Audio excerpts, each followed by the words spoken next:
अस्सलामुअलैकुम, आप देख रहे हैं द लास्ट स्टार। मैं हूं हमजा तारड़, मेरे साथ हैं राना मोहम्मद अजीम साहब और इस्लामाबाद स्टूडियो से हमारे साथ हैं साकिब बशीर साहब। नाज़रीन, हुकूमत की जानिब से, वज़ीर आज़म साहब की जानिब से अपोजिशन को, खुसूसी तौर पर पाकिस्तान तहरीक-ए-इंसाफ को एक बार फिर मुज़ाकरात की दावत दी गई है। वज़ीर आज़म ये कह रहे हैं कि ताली दोनों हाथों से बचती है और हमने बारहा पाकिस्तान तहरीक-ए-इंसाफ से मुज़ाकरात की बात की, उनको दावत दी, लेकिन वहाँ से संजीदगी नहीं थी और उम्मीद है कि अब कुछ मामलात बेहतर होंगे। बैरिस्टर गौहर भी कुछ इसी किस्म की बात कर रहे हैं, वो भी यही कह रहे हैं कि अगर हुकूमत वाकई चाहती है कि मुज़ाकरात हो तो ये बात बहुत खुश आइंद है। कल भी हमने ये देखा था कि मुलाकातें हो रही थी, बहुत अहम मुलाकातें थी। स्पीकर साहब से PTI की मुलाकात हुई, उसके बाद बिलावल भुट्टो जरदारी साहब अपना वफ्द लेकर पहुंचे और उनकी अपोजिशन से मुलाकात हुई। ये जो मुलाकातों का सिलसिला चल निकला है, सियासी तौर पर क्या तब्दीलियां रूनुमा हो सकती हैं, और साथ ही इस पर भी कि अगर हुकूमत वाकई संजीदा है और पाकिस्तान तहरीक-ए-इंसाफ भी संजीदा है तो ये जो मुज़ाकरात हैं ये सियासी टेम्परेचर को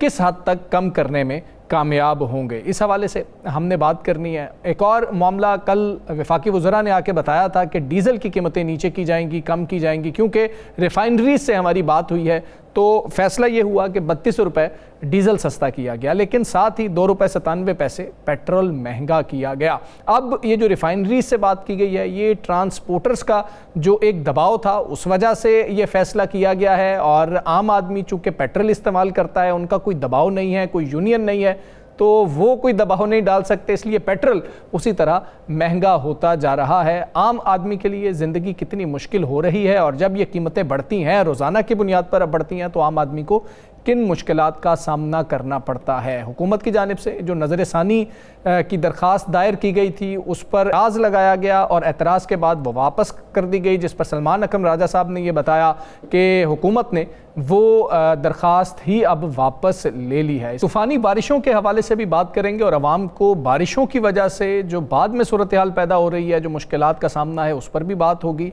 लेकिन राना साहब, सबसे पहले आम आदमी की हम बात करेंगे, क्योंकि आम आदमी को बहुत मुश्किलात का सामना है। कल बड़ी अच्छी खबर आई थी, हम खुश भी थे कि जब वफाकी वज़रा ये बात करके गए थे 32 रुपये डीज़ल की कीमतों में कमी आई, लेकिन पेट्रोल साथ ही बढ़ गया था। और हम एक मसला ये देख रहे हैं जिस पर हम अक्सर बात भी करते रहे हैं कि अब उस तरह से चेक नहीं है कीमतों पर, क्योंकि रोज़ाना जब कीमतें बढ़ रही हैं तो मार्केट में जो कीमतें हैं वो नीचे नहीं आती हैं, ज़रूरी अशिया की, उन चीज़ों की जो रोज़ाना की बुनियाद पर लोगों ने ख़रीदनी है।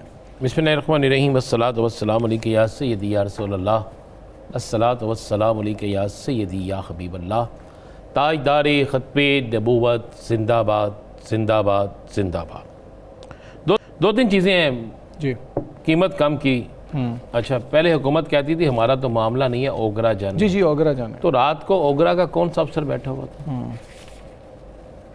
कौन सा बैठा हुआ था? था कोई? वो कहते हैं हमने दरख्वास्त की है रिफाइनरीज से, वो हमने दरख्वास्त की है तो वो अग्री कर गई। जो बकौल हाफिज नईम साहब, जी जी, जमात इस्लामी, जनाब, उनके बकौल के जनाब ये जो रेट अब किया गया, असल रेट यही था।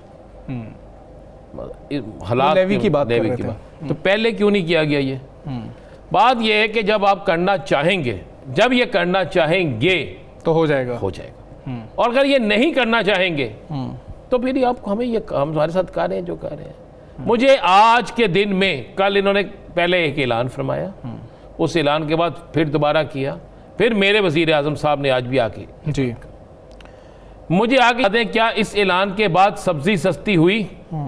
इस ऐलान के बाद चिकन सस्ता हुआ? इस ऐलान के बाद दूध सस्ता हुआ?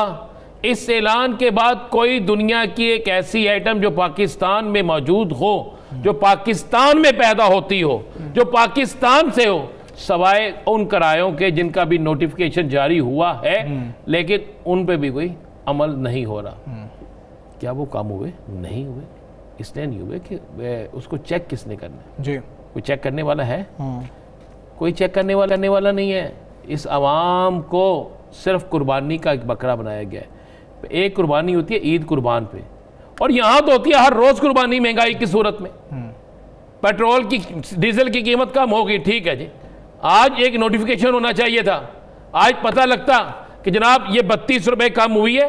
32 रुपये के बाद चिकन की कीमत में भी को 5 रुपये कमी आ गई है, फ्रूट की कीमत में भी 5-6 रुपये कमी आ गई है, जनाब बाकी चीज़ों की कीमत में भी कमी आ गई, नहीं आई किसी चीज़ में भी कमी।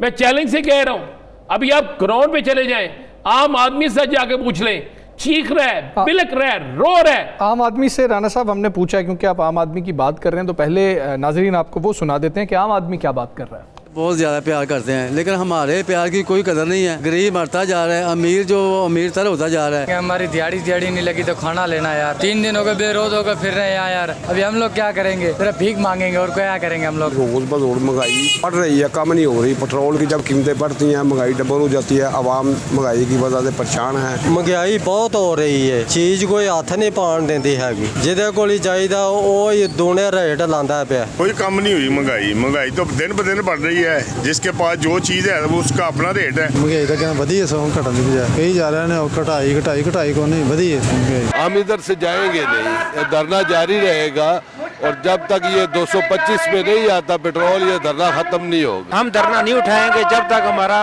मुतालबा हल नहीं होता, पेट्रोल 225 नहीं होता, हमने यहाँ से नहीं जाना। हुकूमत ढिठाई का मुजाहिरा कर रही है और पेट्रोल की कीमतों को कम करने के बजाय मजीद बढ़ा रही है। हम तब तक इस धरने से नहीं उठेंगे जब तक हुकूमत हमारा जो है ना वापसी पे पेट्रोल कम नहीं करेगी, महंगाई कम नहीं करेगी। 4 दिन से धरना दिया हुआ है और इसीलिए दिया हुआ है कि पेट्रोल की कीमत को कम किया जाए। जी राना साहब, ये अवामी रद्द-ए-अमल था जिसकी आप बात कर रहे थे। सर जी, ये तो हमने चंद लोगों से लिए ना। ये वो लोग थे जो बिल्कुल हमारे गरीब आदमी है ना जी, सफ़ेद पोश के पास जाके देखे। आपने एक बच्चे की बात सुनी, उसने कहा कि 2 दिन से कुछ नहीं मिला, तो 2 दिन से रोटी नहीं है, भीख मांगे। पूरी कौम तो भीख पे लग गई है, पूरी कौम को भीख पे लगा दिया गया है। आप किसी जगह लंगर तकसीम हो रहा, वहां पे रश देख लें। इन्होंने क्या रोजे मैशर जवाब नहीं देना? कहाँ गए मुझे बताएं ना इनके प्रोजेक्ट, कहाँ गए इनकी बड़ी बड़ी बातें? अवाम खुशहाल, कौन सी अवाम खुशहाल है? खुशहाली का आलम यह है कि एक आला पुलिस अफसर जी, आपको पता है पिछले उसको डिसमिस कर दिया गया, ओएसटी कर दिया, ओएसटी कर दिया गया। उस पर इल्जाम क्या है? करप्शन का। जी, आज गुजरांवाला जेल का सुपरिटेंडेंट गिरफ्तार हो गया है। जी, चंद दिन पहले एक रिटायर्ड ब्यूरोक्रेट के घर से बड़ी मालियत में चीजें बरामद, सोना और जनाब डॉलर। पाकिस्तानी करेंसी तो पसंद ही नहीं है ना, ठीक है, वो डिवैल्यू हो जाती है, डिवैल्यू हो जाती है। वो कहते हैं इंतहा हो चुकी है, इंतहा हो चुकी है। और ये कह रहे हैं इनसे पूछ लें, अभी किसी की तकरीर करवा लें। आज कौमी असम्बली में आपने सुना ना क्या क्या होता रहा। आप वैसे किसी की तकरीर करा के पूछ लें, किसी से सवाल पूछ लें कि जनाब हालात कैसे हैं, कहेंगे सब अच्छा। आप छोड़ दें यार ये महंगाई भी, ये तो अब हमारी किस्मत में लिखी गई है, इसको तो हमने बर्दाश्त करना ही करना है। ये अब हमें मुकद्दर में मिल गई है। 200 यूनिट से ऊपर सजाए मौत। जब तक हुक्मरान अवाम पे तवज्जो नहीं देते, अवाम को भूखा मारना है, ये हमारी प्रैक्टिस करा रहे हैं। ये कह रहे हैं डाइट करें, अच्छा 3 टाइम की बजाय 1 टाइम खाना खाएं, गोश्त छोड़ दें, सब्जियां भी छोड़ दें, दाल भी छोड़ दें। ये कह रहे पानी में मिर्च डालें, हल्दी डालें, उसका कलर चेंज करें, हल्का सा घी डालें और शोरबा बना के ना उसमें रोटी सख्त हो गई हो, 2 दिन पहले की पड़ी हो, वो सख्त रोटी उसमें डालें, जब वो नरम हो जाए तो वो फिर आप खाएं। ये तो ये चाहते हैं। मुझे एक बात बताएं जी, एक बड़ा मॉडल बाजार इन्होंने बनाया हुआ था, राजा बाजार पिंडी में, जी जी, और दूसरे बाजार बनाए हुए थे। आपने वहाँ पे अगर मेरा प्रोड्यूसर दिखा सके, बारिशों के बाद की सूरत हाल देखें, वहाँ पे नई रुई नाला जो है उसकी सूरत हाल देखें, अरबों रुपए आपने लगा दिए जी उन प्रोजेक्ट पे, तो लोगों का कारोबार तबाह हो गया। इस तरह लग रहा है जिस तरह मैं वाकई विनस में फिर रहा हूँ, अंदर फिर रहा हूँ, उसके पानी ही पानी है। आज आपको पता गुजरात में सुबह जो बारिश हुई है उसके बाद क्या आलम हुआ है? ऐसे ही है। शकरगार में क्या आलम हुआ है? जहाँ जहाँ बारिश हुई है। उसके बाद आप अंदाजा लगाएं, मैं आपको ये एक स्कैंडल दे रहा हूँ, स्कैंडल गुजरांवाला में तबाही हो गई सारी, हलाकतें भी हुई, तबाही भी हुई गुजरांवाला में जब बारिश हुई थी।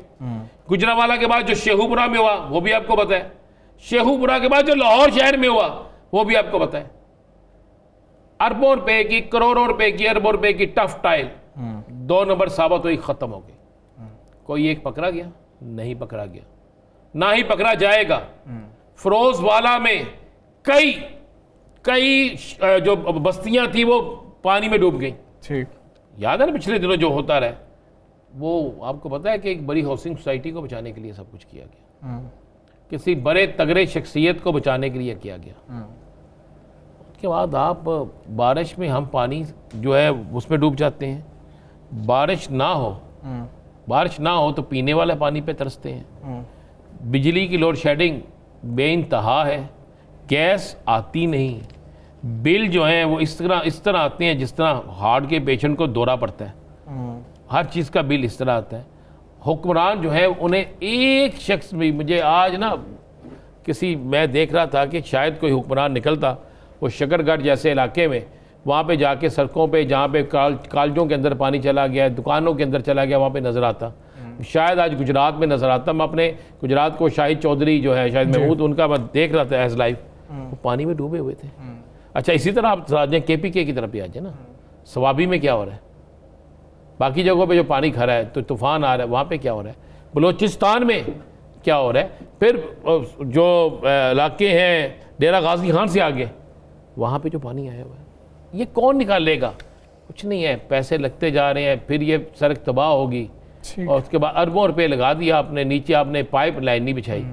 टफ टाइल, सिर्फ टफ टाइल का आप इस पंजाब में जहाँ जहाँ लगी है इन बारिशों से तबाह, आप उसका हिसाब ले लें। आपको बिल्कुल ठीक है, आवाम के लिए मुश्किलात ही मुश्किलात है। साहब, एक तो ये बताइएगा, ये नज़र सानी वाला मामला हुआ क्या है, हुकूमत ने सोचा क्या था, हुकूमत ने किया क्या है और आगे हुकूमत क्या करने जा रही है? दूसरा, जो मुज़ाकरात की दावत दे रही है हुकूमत इस्लामाबाद में, क्या आप हलचल देख रहे हैं? ये मुज़ाकरात कितने जो है आप समझते हैं कि दोनों जमातों के लिए, यानी अपोजिशन और हुकूमत दोनों के लिए बेहतर साबित हो सकते हैं, या अभी कुछ भी कहना कबल अज़ वक्त है?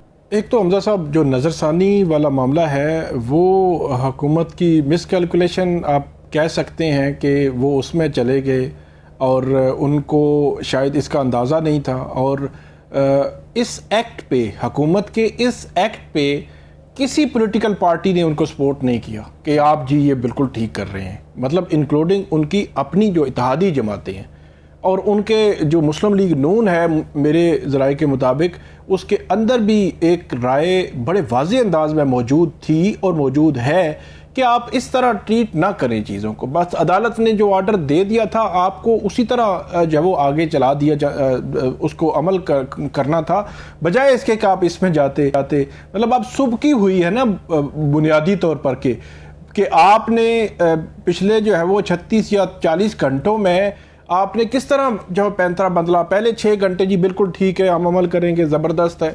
अगले जनाब 12-18 घंटे जो है आपने कहा जी नहीं जी नहीं, हम जो है वो नज़रसानी में जा रहे हैं और हम इस तरह जब वो नहीं कर रहे। फिर अगले जो वो घंटे थे फिर उसमें वापस भी ले रहे हैं और उस पर जी एतराज़ लग के जो है वो वापस आ रही है। तो कहने का मकसद ये है कि मुस्लिम लीग नून इस सारे सिनेरियो में कोई कामयाब नहीं हुई, मतलब उनको जिस तरह ट्रीट करना चाहिए था इस मामले को उस तरह नहीं किया गया और उनके पास आर्गूमेंट भी नहीं है। मैं सिंपल सी बात मैंने की थी एक जगह कि जो कम से कम मुस्लिम लीग नून का कहना तो नहीं बनता, कोई भी कह दे, पीपल्स पार्टी कह दे, हम कह दें, बाकियों को, उनके तो लीडर साहब जो है वो ना सिर्फ यहाँ बल्कि लंदन भी गए थे। तो जो कानून है वो उस वक्त भी था, जेल रूल्स भी थे, उसमें आइन भी था, कानून भी था, अदालतें भी थीं, एथिक्स भी थे, कैदी भी थे। अब जो राना सनाउल्लाह साहब या जो कह रहे थे तारड़ साहब, वो कह रहे थे जी 500 दरखास्तें आ जाएंगी, 1000 दरखास्तें आ जाएंगी, फ्लड गेट खुल जाएगा, मतलब लोग जो है वो कैदी सारे चल पड़ेंगे जी, हमारी भी। तो सिंपल सा सवाल है कि 2019 में नवाज शरीफ साहब जो है वो बैरून मुल्क गए थे और पाकिस्तान की तारीख में पहले सजा याफ्ता कैदी थे जो बैरून मुल्क इलाज के लिए गए। 2019 से लेकर आज 2026 तक मैंने नहीं सुना कि हम बड़े एक्टिव हैं मतलब अदालतों में कि कोई जो है वो उस दरख्वास्त की बुनियाद पर आया हो जी मैंने भी बैरून मुल्क इलाज के लिए जाना है। इस तरह नहीं हुआ करता। अब हुकूमत जो है वो वैसे ऐसे एक बयानिया पीछे छुप रही थी कि जो बयानिया बन नहीं पा रहा था, तो इसलिए ये उनकी स्ट्रेटजी बिल्कुल कामयाब नहीं हुई, जिसके बाद जो है वो उनको ये वापस लेना। फिर बिलावल भुट्टो जरदारी साहब ने कैटेगोरिकली उनके अगेंस्ट जो है वो जाके खड़े हो गए। दूसरी जो बात है मुज़ाकरात वाला जो मामला है, एक बात तो हमजा साहब हम पहले भी करते रहे हैं, आज भी करेंगे, आइंदा भी, कि जो सियासी जमातें हैं उनको मुज़ाकरात वाला रास्ता तो बंद करना ही नहीं चाहिए। मैं PTI की भी बात कर रहा हूँ, आप जो आपके सख्त से सख्त मुखालिफ भी अगर हों, आप को उन मुज़ाकरात की टेबल पे बैठना चाहिए। वो कोई फोर्स तो नहीं करेंगे कि ये आप माने और ये ना माने, आपकी मर्जी होगी मुज़ाकरात कैसे आगे बढ़ने हैं, कोई गिव एंड टेक करना है, जो भी करना है वो होना चाहिए। तो ये एक पॉजिटिव मूव है। ठीक है, पहले भी कहते रहे हैं, पहले उनका उस तरह रुझान नहीं था। प्राइम मिनिस्टर साहब ने बड़ा क्लियर अंदाज में कैबिनेट की मीटिंग, कैबिनेट की जो मीटिंग होती है ना, वो प्राइम मिनिस्टर प्लस जो कैबिनेट है उसको आप फेडरल गवर्नमेंट कहते हैं, जो लीगल लैंग्वेज में। तो दूसरी लफ्जों में प्राइम मिनिस्टर नहीं बल्कि फेडरल गवर्नमेंट ने अब जो है वो उनको मुज़ाकरात की दावत दी है। तो इस मुज़ाकरात को बिल्कुल आगे बढ़ना चाहिए और इनको बैठना चाहिए, मुल्क के लिए बेहतर है। और पीपल्स पार्टी जो नए रास्ते तलाश कर रही है, उसने मुस्लिम लीग नून को सोचने पर मजबूर किया है कि वो भी जो पॉलिटिकल पार्टीज हैं, अपोजिशन की जमातें हैं, उनको एंगेज करे। और पिछले 2-3 साल आपने देखा कि बिलावल भुट्टो भी पीटीआई के पास उस तरह नहीं गए कि मतलब बातचीत हो, मामलात हो, सारे मुश्किलात तो थी। पिछले 8 महीने उनकी मुलाकातें भी नहीं हो रही थी। तो उस मुलाकातों में भी बिलावल भुट्टो जरदारी साहब या पीपल्स पार्टी साहब ने कोई रोल अदा नहीं किया। जनवरी में इमरान खान साहब का मेडिकल कंडीशन वाला मामला आया, फरवरी में, मार्च में हाई कोर्ट में था, आगे से देखते जाएं अगस्त तक, कहीं उनका कोई रोल नहीं रहा। अब जाकर उन्होंने थोड़ा सा जो मामलात उनके मुस्लिम लीग नून के साथ थोड़े से डिस्टर्ब हुए हैं, अगरचे वो ख़त्म नहीं हुए, डिस्टर्ब हुए हैं सिर्फ, तो उन्होंने इनकी तरफ जो है वो देखना शुरू किया है। पॉलिटिकल पार्टीज को बिल्कुल मुज़ाकरात लेकर आगे बढ़ना चाहिए। अब देखना ये है कि पीटीआई मुज़ाकरात की टेबल पर बैठकर क्या ले सकती है, क्या स्पेस ले लेगी। अगर स्पेस भी ले लें तो मेरा ख्याल है इनकी बड़ी कामयाबी होगी। जी राना साहब, दोनों जमातें हुकूमत की अपने अपने तौर पर कोशिश कर रही हैं कि अपोजिशन से बातचीत की जाए।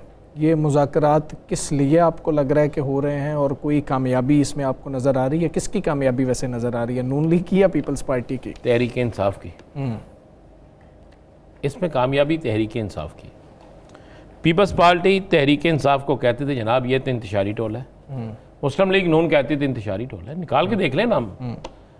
आखिरकार एक वजह बन गई ना, ज़रूरत पेश आ गई कि इस वक्त अगर किसी के साथ मुज़ाकरात किए जा सकते हैं तो वो तहरीक इंसाफ। जी, अगर तहरीक इंसाफ पीपल्स पार्टी के साथ चले गई तो एक बड़ा इत्तेहाद बन जाएगा, और अगर मुस्लिम लीग नून के साथ चली गई तो मुस्लिम लीग नून को मुख्तलिफ तरमीम के हवाले से फिर किसी की ज़रूरत पेश नहीं आएगी।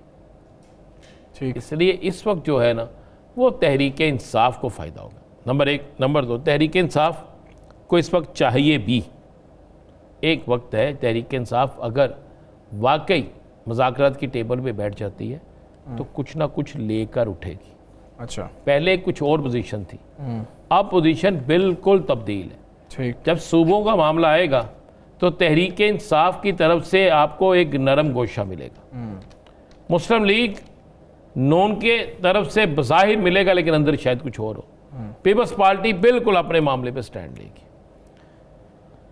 आज बकायदा, आज के दिन बकायदा 2 मीटिंग्स हुई हैं, 2 दावतें हैं, मीटिंग्स कह लें, दावत कह लें, कुछ दानश्वरों को, कुछ लोगों को बुलाया गया है कि जनाब केपी के अंदर नए सूबा जो केपी में एक बनाना है, आए उस पर कंपेन शुरू करें। एक सरदार यूसुफ साहब, एक तला साहब, ये 2 लोगों ने बुलाया हुआ है और बाकायदा उस पर बातचीत जारी है। अगर केपी में सूबा बनता है तो केपी वाले तैयार बैठे तो फिर वो सूबा बाकी जगह पे भी बनेगा, और अगर तहरीक इंसाफ उसमें पहल कर गई तो तहरीक इंसाफ बहुत सी जगहों पर उसके लिए रास्ते बन जाएंगे।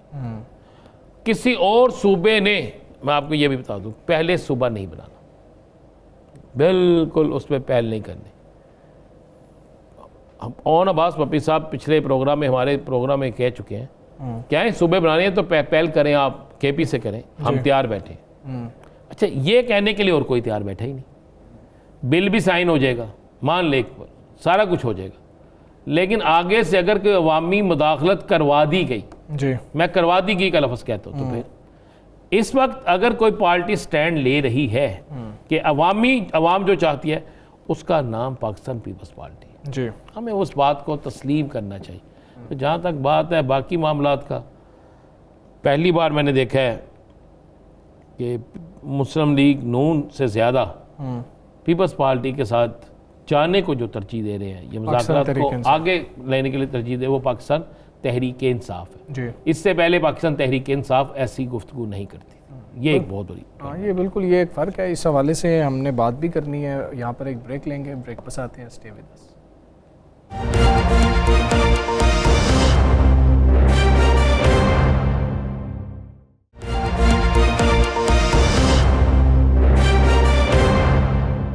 वेलकम बैक जी। हुकूमत एक बार फिर दावत दे रही है पाकिस्तान तहरीक इंसाफ को, अपोजिशन को, कि मुज़ाकरात किए जाएँ। वज़ीर आज़म साहब भी यही कह रहे हैं कि हम संजीदा हैं, लेकिन पाकिस्तान तहरीक इंसाफ को भी इस पर संजीदा होना होगा। क्या जो मुलाकातें अब हो रही हैं, बिलावल साहब ने भी आके मुलाकातें की, उसके बाद सूरत हाल कुछ मुख्तलिफ हो सकती है, और मुज़ाकरात आपस में तमाम सियासी जमातों के कितने ज़रूरी भी हैं, और किस तरह से ये जो सियासी टेम्परेचर हमारे मुल्क का है उसको कम कर सकते हैं? ओन अब्बास बपी साहब हमारे साथ मौजूद है, पाकिस्तान तहरीक इंसाफ के रहनुमा है। बपी साहब, बहुत शुक्रिया आपका। अस्सलाम वालेकुम सर। ये मुज़ाकरात की जो बात हो रही है, आप क्या समझते हैं, अभी भी ये ऑफर हवा में ही है, या वाकई गवर्नमेंट चाहती है नेक नियति से कि मामला आगे चले? देखिए, गवर्नमेंट की अंदर नियत क्या है वो तो मैं जज नहीं कर सकता, ये तो वो खुद बता सकते हैं, लेकिन आपके एक्शंस बताते हैं। अब परसों वाले दिन एक फैसला आया जो कि एक बड़ा बेहतरीन फैसला था, और इस फैसले से पहले जब कभी हम हुकूमत को कहते थे कि इमरान खान साहब कैद तन्हाई में हैं, उनकी कंडीशंस ठीक नहीं है, आप फैमिली से मुलाकात नहीं करते, तो एक स्टेटमेंट देते थे, देखिए जी वो जुडिशियल कस्टडी में है, वो अदालत के तहवील में है, और हमारा उसके ऊपर कोई कंट्रोल नहीं। सो जो कुछ हो रहा है वो अदालत है, अगर आप अदालतों से रिलीफ ले ले तो ठीक। अब जब परसों अदालत से रिलीफ मिल गया, अब इस बात को 48 घंटे गुजर चुके हैं, तो उस हवाले से गवर्नमेंट जो है ना वो मामला को उस वक्त थोड़ा सा जो देख रही है, जो बिहेवियर है वो हमें समझ नहीं लग पा रहा। सो आई एम श्योर कि गवर्नमेंट अगर थोड़ा पॉजिटिव एटीट्यूड दे दे तो बात आगे चल सकती है। अब आपको पता है कि शिबाशी साहब ने जब मुलाकात के लिखा तो अचकज़ई साहब और अल्लामा राजा नासिर साहब ने क्लैरिटी से कहा कि ठीक है हम बात करने को तैयार हैं, लेकिन उसके लिए ऐसी जगह मुतय्यन की जाए जो कम अज कम 73 के आइन को कम से कम रिप्रेजेंट तो करें, क्योंकि हम समझते हैं कि ये गवर्नमेंट लीगल गवर्नमेंट नहीं है, ये लेजिटिमेट गवर्नमेंट नहीं है। सो किसी ऐसे ऑफिस में बैठना जिसके वो हकदार नहीं है मुनासिब नहीं होगा। तो कॉन्स्टिट्यूशन रूम के हवाले से मेरे ख्याल में अब इत्तेफाक पैदा हो चुका है। अचकज़ई साहब की और अल्लामा साहब की और कुछ हमारे जो लीडरान हैं कौमी असम्बली के, असद कैसर साहब वगैरह, वो सारे उसमें मीटिंग में शामिल हो जाएंगे। तो शायद एक मीटिंग होने वाली। बिलावल भुट्टो जरदारी साहब से मुलाकात हो चुकी है, उसका हाल हवाल आप जान चुके हैं। उन्होंने कल मुलाकात भी की, बल्कि उन्होंने इमरान खान साहब का जो केस है उसके हवाले से उसको वेलकम भी किया। उन्होंने इलेक्शन रिफॉर्म्स के हवाले से कहा कि दोनों पार्टियों को इसके इकट्ठे बात करनी चाहिए ताकि जो इलेक्शन अगले होने कम अज कम उसके ऊपर जो है ना वो इकट्ठे चल सकें। सो एक अच्छी मुफीद गुफ्तगू कम अज कम नजर आ रही है। पिछले 2 दिनों से पूरे इस्लामाबाद का माहौल पॉजिटिव है। सो आई होप कि चीज़ें आगे भी ऐसे बढ़ें ताकि कम अज कम जमहूरियत को अब चलना चाहिए जी। अच्छा, 2 चीज़ें, पीपल्स पार्टी के साथ कोई बातचीत आगे बढ़ रही है? इब्तदाई तौर पे तो ऐसा लगा है कि जैसे कुछ अच्छा तासुर है, तो क्या पीपल्स पार्टी के साथ बातचीत आगे बढ़ सकती है? नंबर 1, आपका तल्लुक जनूबी पंजाब से है, सूबे के मामले पे आपकी क्या राय है, सूबों के मामले में? ठीक जी, देखें राना साहब, जहां तक तो है कि बात बढ़ सकती है पीपल्स पार्टी से, यस बढ़ सकती है और बढ़नी चाहिए, इसमें कोई दूसरी राय नहीं। किसी भी पॉलिटिकल जमात से जब आपका एक जो एजेंडा एक हो जाए तो वो आगे बात हो सकती है, सो बड़ा इशू नहीं है। इस वक्त जो बिलावल भुट्टो जरदारी साहब कल तशरीफ लाए थे, मैं आपके सामने 3-4 चीज़ें रख देता हूँ जिसके हवाले से बात हुई। उन्होंने ऑब्वियसली इस चीज़ का इजहार किया कि मुझे पहले आ जाना चाहिए था, मैं थोड़ा लेट हो गया। तो ऑब्वियसली उन्होंने एक अच्छा इजहार किया, एक अच्छी खुशफहम स्टेटमेंट दी। साथ ही उन्होंने कहा कि इलेक्शन रिफॉर्म से पार्टीज को काम करना चाहिए। इमरान खान के हवाले से जो अदालती फैसला है उसको उन्होंने वेलकम किया, और ये भी उन्होंने कहा कि हमें आपको स्टैंडिंग कमेटी में, उन्होंने हमें राय दी कि हमें पीटीआई को स्टैंडिंग कमेटी में आना चाहिए ताकि कम से कम एक जो कॉन्स्टिट्यूशनल रोल है वो पीटीआई को अदा करना। सो इन चीज़ों के हवाले से एक पहली गुफ्तगू में पहली मुलाकात एक अच्छी रही है। मेरे ख्याल में इस चीज़ को आगे चलना चाहिए। पीटीआई एक पॉलिटिकल जमात है, हमें हर पॉलिटिकल पार्टी से बात करनी चाहिए, और ख़ास तौर पे वो जमात जो इस सिस्टम में कोई ना कोई रिफॉर्म लाना चाहती है। अब हम इस गवर्नमेंट के खिलाफ हैं, बहुत सारी वजूहात हैं, फॉर्म 47 भी है और बहुत सारे इशूज़ हैं। सो जो जमात हमारे इसके साथ अलायंस करती है और समझती है कि इमरान खान साहब नाहक जेल में हैं, उनके साथ ज्यादती हो रही है, उनकी जो लीडरशिप है उनके साथ ज्यादती है, हमारी पूरी पॉलिटिकल पार्टी के साथ है, हम उसका चलना चाहेंगे। जहां तक आपने जनूबी पंजाब का कहा, मैं बता दूं सर, तहरीक इंसाफ का मैंडेट और मंशूर ये रहा है कि हम नई सूबों के हक में, इमरान खान साहब खुद इस हक में, हम डिवीजन लेवल तक जनूबी पंजाब के हवाले से मैंने आज से तकरीबन को 1.5 साल पहले ऑलरेडी एक अमेंडमेंट जो है रेजोल्यूशन पास करवाई थी सेनेट में से। उसको मैं लॉ एंड जो जस्टिस हमारी कमेटी है उसमें ले गया था। उसके 3 सेशंस में मैंने जाके बाकायदा उसके ऊपर ब्रीफिंग दी थी कि कितना बड़ा सूबा होगा, 3 डिवीजन्स पे मुश्तमिल होगा, नाम के हवाले से कोई इशू खास नहीं था, कैपिटल के हवाले से बात हो सकती है, 4 करोड़ लोगों के ऊपर मुश्तमिल ये सूबा होगा और इसके तकरीबन जो सेनेट की सीटें भी उसके हवाले से भी मैंने क्लैरिटी दी थी। कौमी असम्बली की हमारी टोटल 46 सीटें बनती थी, प्रोविंशियल असम्बली की 96 सीटें बनती थी, सेनेट की उस हवाले से टोटल क्योंकि पंजाब में से हिस्सा निकलना था तो उस हवाले से तकरीबन कोई 8 के करीब हमारी सेनेट की सीटें भी बनती थी। तो पूरा एक प्रोफाइल दिया था, लेकिन क्योंकि फिर हमने स्टैंडिंग कमेटी छोड़ दी वो बात आगे नहीं चल सकी। तो मैं जाती तौर पर ऑब्वियसली जनूबी पंजाब के सूबे के हक में हूँ, पार्टी भी हक में है, लेकिन एक चीज मैं जिसको बार बार कहता हूँ, सूबे तब बनने चाहिए जब अवाम की डिमांड हो। मैं इस बात पे थोड़ा सा पीपल्स पार्टी से इत्तफाक करता हूं इस बात पे कि पीपल्स पार्टी कहती है कि हमारे सूबे की वहां डिमांड नहीं है। सो अगर वहां सूबे के लोग इस चीज के ऊपर राजी नहीं है तो उसको इतनी जल्दी बिल्डोज नहीं करना चाहिए। देखिए आप ये याद रखिए कि कोई भी सूबे की पार्टी या सूबा एक स्टेक होल्डर फेडरेशन का, जब आप उसको पुश करते हैं बिल्डोज के नहीं जी ये तो फैसला होना चाहिए क्योंकि आवाम के फायदे में, इस तरीके से आप डिस्टर्ब कर रहे होते हैं। आप एक हार्ट बर्निंग नहीं, ये बताएं कि सूबों की जरूरत है कि नहीं, सूबों की जरूरत है या नहीं?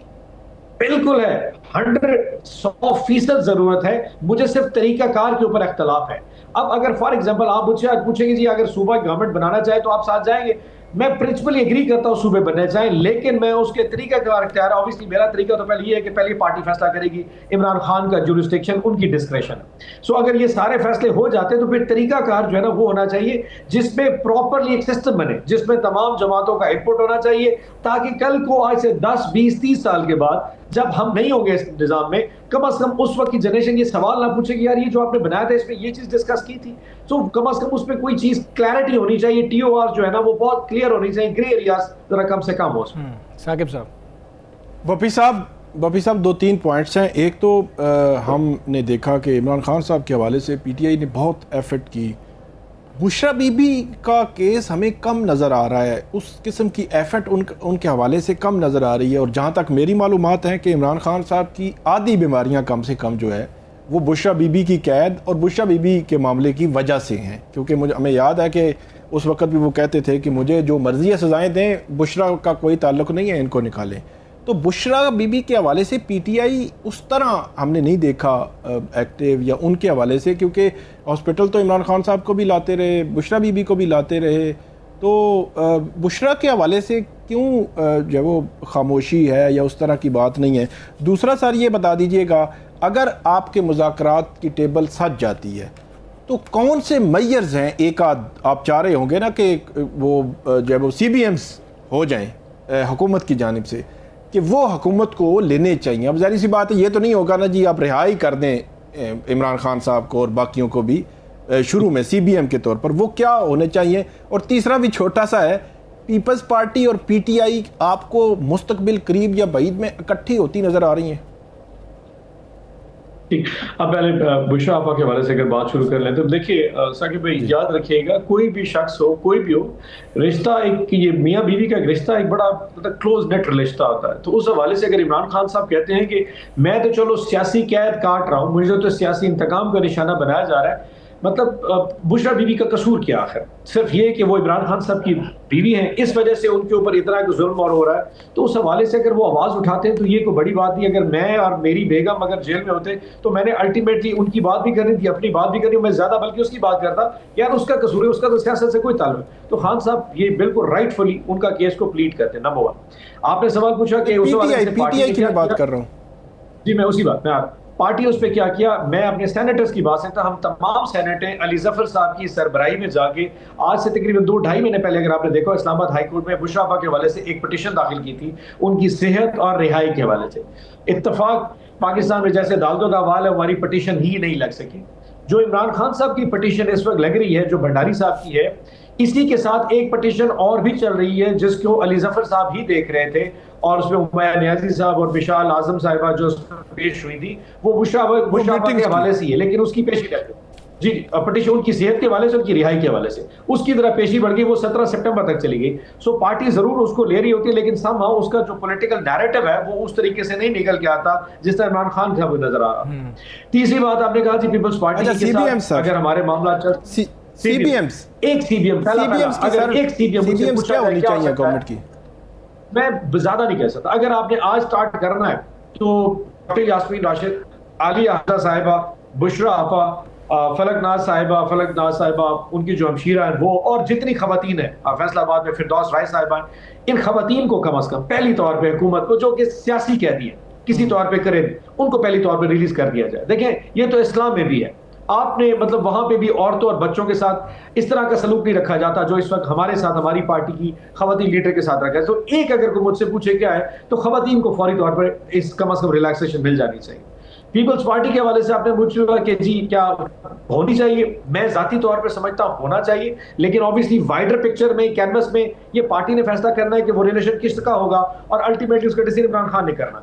अब क्योंकि खान साहब के साथ अल्हम्दुलिल्लाह चीजें उस तरह चलनी शुरू हो जाएंगी, ये डिसीजन उनका है कि पॉलिटिकल पार्टी, क्योंकि देखें मुझसे लोग पूछते थे कि आपने 8 फरवरी को पीपल्स पार्टी के साथ हाथ क्यों नहीं मिला, तो मैं उनको सिंपल जवाब देता हूं कि आपने एक पूरी कैंपेन रन की है कि ये सारे चोर हैं, लुटेरे हैं, आप लोगों को ये बता कि उनसे इतने करोड़ों वोट लेके आए थे और अगले दिन आप कहें कि जी वोट तो मैंने तुमसे ले लिया है, अब क्योंकि मुझे पॉलिटिकल कॉम्प्रोमाइज करके हुकूमत बनानी इसलिए मैं पीपल्स पार्टी से हाथ में रहा हूं, तो वो लोग आपको उसी नजर से देखें जिस तरह बाकी जमातों को देखते हैं। तो इमरान खान की आइडियोलॉजी और बाकी आइडियोलॉजी में बड़ा फर्क होता है, इस वजह से हमने उसको पीपल्स पार्टी से हाथ नहीं मिला। ये अब के हालात जरा जी वबी साहब ये कहिएगा, आप सूबों के हवाले से अगर एक्सेस होता है वो डिसीड करेंगे। आप सूबों के हवाले से प्रिंसिपल स्टांस अपना बता रहे थे, अब अगर सिचुएशन ऐसी बनती है कि नून लीग कोई अमेंडमेंट ले आती है, ऐसी सूबों से मुतल्लिक कोई बिल आ जाता है, पीपल्स पार्टी अग्री नहीं करती है, लेकिन आप प्रिंसिपली उस स्टांस से अग्री करते हैं, तो क्या पीटीआई सिर्फ इसलिए वोट नहीं करेगी कि नून लीग लेकर आई है, या वोट कर सकती है क्योंकि प्रिंसिपल स्टांस आपका भी सेम है, तो अगर नून लीग लाती है उससे क्या फ़र्क पड़ता है? क्या आप लोग फैसला करेंगे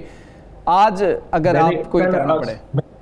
मैंने आपको बड़ी क्लैरिटी से बता दिया कि हमारा मैनिफेस्टो है, हमारा मंशूर है, प्रिंसिपली आइडियोलॉजिकली इस पे बिलीव करते हैं कि पाकिस्तान में सूबे बनने चाहिए। ये मेरा नहीं, इमरान खान साहब का भी हतमी फैसला था, क्योंकि उस वक्त हमारे पास अददी मेजॉरिटी हासिल नहीं थी, इसलिए हम ना वोट कर सके ना सूबे बना सके।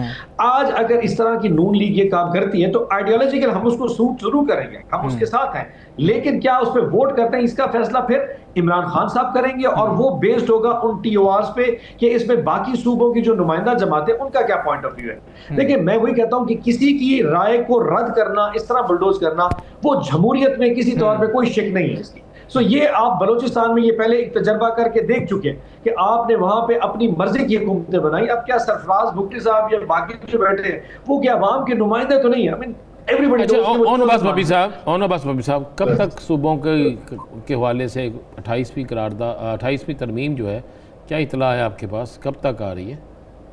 अच्छा मेरे ख्याल में जिस तरह की तोड़ फोड़ पीपल्स पार्टी और नून लीग यहाँ पे चल रही है तो बहुत करीब।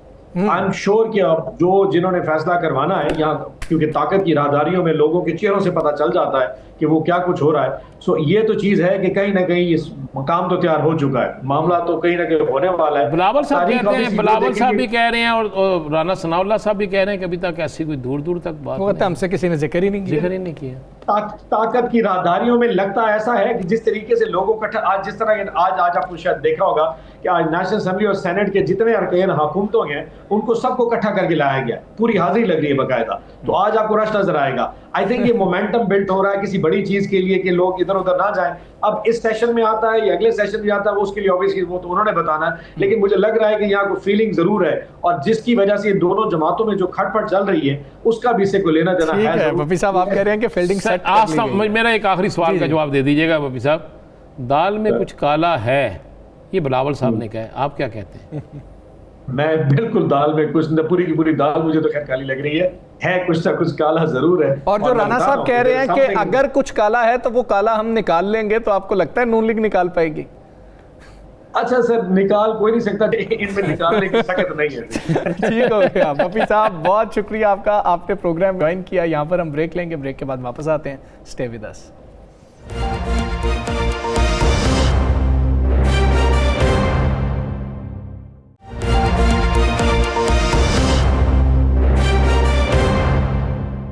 वेलकम बैक जी। एक तरफ वज़ीर आज़म साहब भी अपोजिशन को मुज़ाकरात की दावत दे रहे हैं, बिलावल साहब ने भी कल मुलाकात की है और एक बड़ा यह कहा जाए कि सीनियर लोगों का वफ़द उनके हमरा था और पाकिस्तान तहरीक इंसाफ से जब अब बात हो रही है तो उनके भी मौक़िफ़ में कुछ नरमी हम देख रहे हैं, लेकिन वो खुसूसी नरमी पीपल्स पार्टी के लिए ज़्यादा नज़र आ रही है। ये सारी सूरत हाल है, इस पर हमने बात करनी है।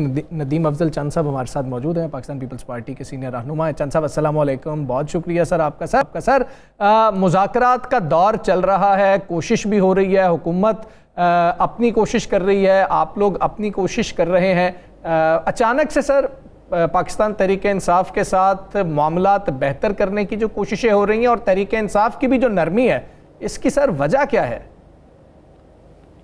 देखिए जी, वजह कोई नहीं है। असल में बिलावल साहब ने इस वक्त जो सूरत हाल है मुल्क में अंदर देखें ना, दहशत गर्दी अरूज पे है इस वक्त। आपके फॉरेन पॉलिसी पे बड़ी अहम हो रही हैं और उससे बाद लोकल बॉडीज की डिस्कशन हो रही है। इसके बाद इलेक्टोरल रिफॉर्म्स, अब इलेक्शन कमीशन के लिए लीडर ऑफ द अपोजिशन ने लेटर लिखा है हुकूमत को, उसके ऊपर मैं समझता हूँ पॉलिटिकल पार्टीज का कंसेंसस होना। फिर और कभी जो पोलराइजेशन की शिद्दत है पॉलिटिकल पार्टीज के अंदर, जिससे यकीनन मैं समझता हूँ कि मुल्क को नुकसान हो रहा है। बिलावल साहब ने ये सारी चीजें इकट्ठी करके कल हम leader of the opposition senate और कौमी असम्बली दोनों के पास गए, क्योंकि उनका एक अलायंस है पीटीआई के साथ भी और बहुत सारी चीजों के साथ, इसलिए उनके साथ बात हुई, खुल बातें हुई और चीजें यही हुआ कि सबसे पहले तो आप असम्बली में वापस आए, कमेटीज के अंदर पार्लिमानी निज़ाम को मजबूत करें और कमेटीज का बाइकाट खत्म करें। पहली ये रिक्वेस्ट की हमने उनसे। फिर दूसरी बात उन्होंने की कि एपीसी के हवाले से कि एपीसी होनी चाहिए, लेकिन उसके ऊपर बिलावल साहब ने कहा कि कंसेंसस होगा तो फिर एपीसी का तो फायदा है, सारी पॉलिटिकल पार्टी से आप भी रब्ता करें, हम भी करते हैं। और जो देखा मतलब इसके बाद राब्ते बहाल होने चाहिए। देखिए, सियासत में एंगेज करना ये जमहूरियत का हुस्न है। मज़ाकरात करना, सियासत में हटदर्मी, नफरत, शिद्दत ये नहीं होती, इससे मुल्क को नुकसान होता है।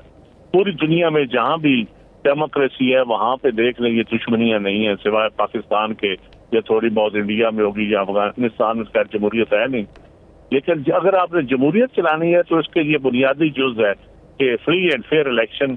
और बिलावल साहब ने मुजफ्फराबाद जलसे में भी खड़े होकर तकरीर की थी कि जो धांधली से परेशान है, जो इलेक्शन की शफाफियत चाहते हैं, मैं उनकी तरफ हाथ बढ़ाता हूँ। असल ये सिंगल पॉइंट एजेंडा है हमारा और इस पे मैं समझता हूँ अब टाइम है ना इसका। इलेक्टोरल रिफॉर्म्स, लोकल बॉडीज के इलेक्शन भी अगर होने हैं या दूसरे इलेक्शन के लिए इलेक्शन कमीशन का तकर्रर होना है, तो अगर ये कंसेंसस से इलेक्शन कमीशन का तकर्रर हो जाता है तो मैं समझता हूँ इलेक्टोरल रिफॉर्म्स हो जाती हैं जो चीजें, तो ये चीजें सियासत चल पड़ती है, पार्लिमानी निज़ाम चल पड़ता है। चंद साहब, एक तो बल्दियाती इलेक्शन पंजाब ने कराने की कर ली और पंजाब में बल्दियाती इलेक्शन का बगल तो बच गया, उसके हवाले से कहेंगे, लेकिन मरखला वाल होंगे, एक तो ये तय हो रहा है। उसके बाद दूसरा सवाल भी ले लें। ये कल एक बात हुई थी कि दाल में कुछ काला है, वो हमें समझ नहीं आ रही, हम आपसे समझना चाहते हैं कौन सी दाल में काला है। राना सनाउल्लाह साहब कहते हैं काला निकाल के बाहर फेंक देंगे।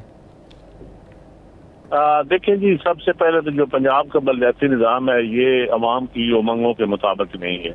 ये तो समझे एक डंग टपाओ निज़ाम है, इससे कोई फायदा नहीं होगा। ये एक अहम कार्रवाई है लोकल बॉडीज की, अवाम से इसको फायदा नहीं होगा। अगर आपने लोकल बॉडीज इलेक्शन करवाने हैं तो मैं समझता हूँ हमें एक इफेक्टिव इलेक्शन कराने पड़ेंगे, जिस तरह मुशर्रफ के दौर में उससे भी बेहतर निज़ाम लाना पड़ेगा। मुशर्रफ के दौर में बड़ा अच्छा निज़ाम आया, बाद में जब काफ लीग की हुकूमत बनी तो काफ लीग ने आके उसमें बड़ी तरामीम की और उस निज़ाम को नाकस करते गए दिन ब दिन। लेकिन जो ओरिजिनल वो जब एनआरबी ने जो निज़ाम बनाया था, जनरल तनवीर साहब से होकर एनआरबी के चेयरमैन, उसके बाद आने अजीज साहब बने, तो वो एक आइडियल निज़ाम था। हमारे आज तक उससे बेहतर कोई निज़ाम नहीं आया। मैं समझता हूँ अगर आपने नेशनल फाइनेंस कमीशन के बाद प्रोविंशियल फाइनेंस कमीशन और डायरेक्ट चाहते हैं कि सूबों के अंदर, जिलों के अंदर आपकी डेवल्यूशन हो, आपके फाइनेंशियल पावर्स हो, टैक्सेशन का निज़ाम ठीक हो, एजुकेशन, हेल्थ जो है लोकल लेवल पे उसको बेहतर हो, तो फिर आपको उस काम से आगे जाना पड़ेगा। लेकिन ये जो नून लीग जो निज़ाम ला रही है तो ज़ियाउल हक दौर से भी बैकवर्ड निज़ाम है। फिर ये तो हम फिर वापस वही 1979 की तरफ 85 की तरफ जा रहे हैं। दुनिया 2026 में खड़ी है। तो मेरे ख्याल में ये कौम को धोखा ना दें, मेरी एक ये रिक्वेस्ट होगी, जिसमें जिले का पोर्शन खत्म कर दिया गया, काउंसलर इलेक्शन लड़ेंगे, गैर जमाती बुनियादों पे होंगे। ये एक धांधली की शुरुआत है। गैर जमाती क्यों होंगे जी? कोर्ट का फैसला है कि जमाती बुनियादों पे होने चाहिए। और अवाम, अब आप पूछे ना, असेंबली में डिबेट करवाएं कि पब्लिक क्या चाहती है, अवाम क्या चाहती है। तो फिर अवाम तो ये चाहती है कि लोकल बॉडीज के इलेक्शन जो है वो जमाती अफेक्टिव तो कम से कम हो ना। अगर आपने गैर जमाती भी कराने हैं तो आप पॉलिटिकल पार्टी के साथ नेशनल लेवल पे एक डायलॉग करें, फिर आप आए। एमपीएस को तो आप जो मुसवदा कमा देंगे वो पास कर देंगे, आपकी पार्टी के पाबंद है वो। तो ये मेरे ख्याल में बड़ी ये गैर मुनासिब सी बात है और करवाने फौरन चाहिए। और इस वक्त जो डिबेट शुरू है, आप देख लें कि हर डिबेट में कंसेंसस लोकल बॉडीज पे आता है।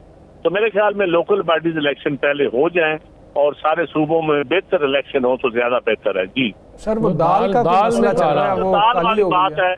दाल में जो काला है, देखें दाल में काला इसलिए कह रहे हैं कि आपने कश्मीर में इलेक्शन भी देखे। कश्मीर में जो कुछ हो रहा है, 11 सीटें नून लीग ने पहले दिन से कहा कि हमारी जेब में है। उसके बाद अभी जो हालात बिगड़े हुए हैं और अब यकीनन सिर्फ सियासत नहीं जा रही, तो वो इसका मतलब है किसी को सोच आ गई है, कुछ तबकों को, कुछ स्टेक होल्डर्स को, कि इस मुल्क में किसी एक पार्टी के लिए इस हद तक नहीं जाना चाहिए। और मेरे ख्याल है ये मुल्क जो है ये मुकम्मल नहीं हो सकता। देखें, हम आवाम से तो टैक्स निचोड़ रहे हैं, जो टैक्सेशन के 13-14 हज़ार पे हम रिकवर ले गए हैं। और आबादी बहुत बड़ा इशू है, आबादी की कोई डिस्कशन नहीं है। इस तरह बुनियादी चीजें हम अब वक्त आ गया है डिबेट करने का। और बड़ा राणा साहब और साकिब साहब टाइम बड़ा थोड़ा है। यकीन करें, पब्लिक बड़ी मैच्योर हो चुकी है और किसी को ये शक है ना कि पब्लिक सड़कों पे नहीं निकलती, एहतजाज नहीं करती, ठीक है, उसको आप वो कहते हैं ना जी लिटर मारने वाले बता दो। लेकिन मैं समझता हूँ कि पब्लिक के अंदर अवेयरनेस और गुस्सा इतना है, ये जो 30-40% बिलो द पॉवर्टी लाइन लोग जा रहे हैं, लोगों को देखें, कई ऐसे भी तबके हैं जो 8-10 हज़ार रुपया भी नहीं कमा सकते महीने का। तो ये बहुत सारे मसाइल हैं, अब मसाइल की तरफ जाना पड़ेगा और मसाइल ही डिस्कस करें तो ज्यादा बेहतर है। और इस मुल्क में तमाम मैं समझता हूँ स्टेक होल्डर जो है उनको अब सोचना पड़ेगा बैठ के, और पॉलिटिकल पार्टीज को ज्यादा मैच्योरिटी का मुजाहरा करना चाहिए। चार साहब, दो सवाल हैं सर। एक तो जो नए सूबों की बात है वो बार बार की जा रही है, उस पर बहुत ज़्यादा जो वो बात हो रही है और पीपल्स पार्टी का बड़ा क्लियर स्टांस रोज़ाना हम सुनते हैं। तो अगर ये मामलात आगे बढ़ते हैं तो पीपल्स पार्टी फिर क्या कोई नई सोच भी रखती है? क्या पीटीआई और पीपल्स पार्टी मुस्तकबिल में करीब भी हो सकते हैं? एक सर इस पे, और दूसरा ये बताइएगा, एक फ़ैसला आया है पिछले बड़े तवील अरसे बाद, उससे मुस्लिम लीग नून के जो वज़रा हैं, जो उनके रहनुमा हैं, हमें हल्के से परेशान नज़र आए हैं। आपका बड़ा एक्सपीरियंस है, तजर्बा है सियासत में, और सियासतदानों को आप भी बड़े अच्छे तरीके से समझते हैं, नून लीग वालों को। क्यों इतने परेशान हो गए? मतलब एक ठीक है फैसला आया है तो क्या हो गया? देखिए जी, जहाँ तक नून लीग की ट्रेनिंग है, शुरू से देख लेना, शहीद मोहतरम बेनज़ीर भुट्टो को जेलों में रख के इस्लामी जमहूरी इत्तेहाद बना के या मुखालिफिन पार्टी को बांध के, जैसे कबड्डी खेलते हैं ना, तो आप एक बंदे को कहें कि आपका एक हाथ और टांग हम बांध देंगे और मैं आपके साथ कबड्डी या कुश्ती खेलूंगा, वो क्या कबड्डी और कुश्ती होती है। और नून लीग का तो सच्ची बात है, ये उनको शुरू से 1 पेज मिला है, हमेशा अदालतों के जरिए भी और चीजों से जरिए भी उनको एक आइडियल मोहर मिला हुआ है। आपको याद है मियां साहब ने कहा था कि जिस तरह लाडले को 1 पेज मिला हुआ है, मियां बाशी साहब ने कहा अगर हमें 3 साल के लिए इस तरह मिल जाए तो हम कहाँ लेके जाएं मुल्क को। तो भाई आप तो 4.5 साल हो गए, ले गए हैं चंद साहब, ले गए हैं, काफी आगे ले गए हैं। लेकिन वो तो कहाँ पे ले गए? अब ये फैसला तो करना है ना आपने, दानिशवरों ने या स्टेक होल्डर्स ने या अदालतों ने या असेंबली ने या एहतसाब करने वाले इदारों ने, कि कहाँ पे ले गए। ये फैसला तो अब होना चाहिए। मुझे और आपको तो पता है, लेकिन आप और मैं बात करेंगे तो कहा जाएगा ये बायस शायद ओपिनियन है। लेकिन एक जनरल व्यू भी लोगों का देख लें, गुर्बत देख लें, काश्तकारों का तबाह हाल देख लें, कोई सेगमेंट आप सोसाइटी देख लें, देखिए हम तो शायद बायस हो सकते हैं मुखालफत में, लेकिन मेरा ख्याल है ये ब्यूरोक्रेटिक मॉडल आप गवर्नमेंट जो चलाते हैं ना जी, आप जमहूरी तरीके में जब असम्बली बैठी हो, आपके सियासी लोग बैठे हों, तो आप इस तरह नहीं मेरा ख्याल है मामला चलते जिस तरह चलाए जा रहे हैं। तो वो अब सारी सूरत हाल आपके सामने है इस वक्त। जी हेलो, सूबों वाला मामला सर, रवैया जहाँ तक सूबों वाला मामला, लेकिन जो सूबे है ना जी, सूबों पे कंसेंसस आप कर लें। आप इससे पहले कह रहे वफाक क्या डिलीवर कर रहा है, अगर तो वफाक डिलीवर कर रहा है कोई आइडियल चीज दिखा दें, फिर यकीनन आप सूबों को कटेरे में खड़ा करेंगे भाई आप डिलीवर नहीं कर रहे। लेकिन इस वक्त तो वफाक भी डिलीवर नहीं कर रहा ना, सूबे यकीनन सूबों में भी कोताहियां होंगी। लेकिन क्या सूबे बनाने से फिर आप ब्यूरोक्रेसी पहले काम रिफॉर्म, ब्यूरोक्रेटिक रिफॉर्म्स करें, लोकल गवर्नमेंट रिफॉर्म्स करें, जुडिशियल रिफॉर्म्स करें, फिर उसके बाद सूबों की बारी आनी चाहिए। और सूबे बनाने से सिर्फ आप ये छोटे छोटे यूनिट बनाने से मेरे ख्याल है सरकार के खर्चे बढ़ेंगे। हमारा तो यहाँ ब्यूरोक्रेसी का आप देखें ना, आज कॉलोनियल दौर में आज भी हम बगियों में बैठने को शौकीन है पब्लिक को दिखाने के लिए। तो आप ब्यूरोक्रेटिक अपनी ब्यूरोक्रेसी का, अपने सरकारी मुलाजम का मिजाज तो देखें, आपके और मेरे भाई बहन हैं, इनका मिजाज तो देखें। ये खादम अपने आप को नहीं समझते, ये हाकम समझते हैं। तो आप समझते हैं कि इससे पहले अगर 5 लाख हाकम है तो 2 लाख और हाकम पैदा कर दें। ये थोड़ी सी आप इस सारे डिबेट जो आप करवाई है, फिर ओपन इसको डिबेट अभी चलने दें, पार्लियामान के अंदर ले जाएं और पॉलिटिकल कंसेंसस पैदा करें, जब इत्तेफाक राय हो जाए मोस्ट वेलकम बनाएं। पीपल्स पार्टी की जो क्लैरिटी है इस मामले पे वो तो हम सबके सामने आ चुकी हुई है। नून लीग क्या चाह रही है ये कुछ समझ नहीं आ रही, अभी इबहाम मौजूद है। आप लोगों को कुछ नून लीग ने बताया या आप लोगों ने कुछ समझ लिया या सेंस किया कि नून लीग सूबों के हक में है या नहीं है? देखिए, जहाँ तक पीपल्स पार्टी की क्लैरिटी का तल्लक है, पाकिस्तान के आइन बनाने से लेकर एटमी पावर बनाने से 18वीं तरमीम बनाने से, सूबों में कंसेंसस आने से, दहशतगर्दी के मामले में पाकिस्तान पीपल्स पार्टी हमेशा क्लियर है। अब ये आपका और मेरा, हमारा जो हम एक लोग हैं, आप जैसे दानिशवार, आपकी क्लैरिटी मेरे ख्याल में नहीं है या हमारी नहीं है जो हम बयान करते हैं। पीपल्स पार्टी की तो क्लैरिटी पहले दिन से है। यहाँ तक तल्लक है नून लीग का, नून लीग देखें, नून लीग कभी भी किसी मामले में क्लियर नहीं हुई। उनको तो हुआ हवाया काम मिलता है, उनको तो हर चीज ट्रे में दी जाती है।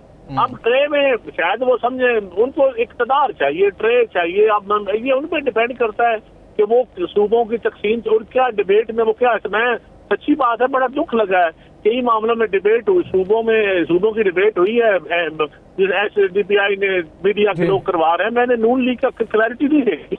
एक कौमी जमात है, उसकी एक हुकूमत है, एक सूबे में, एक वफाक में क्लैरिटी होनी चाहिए थी।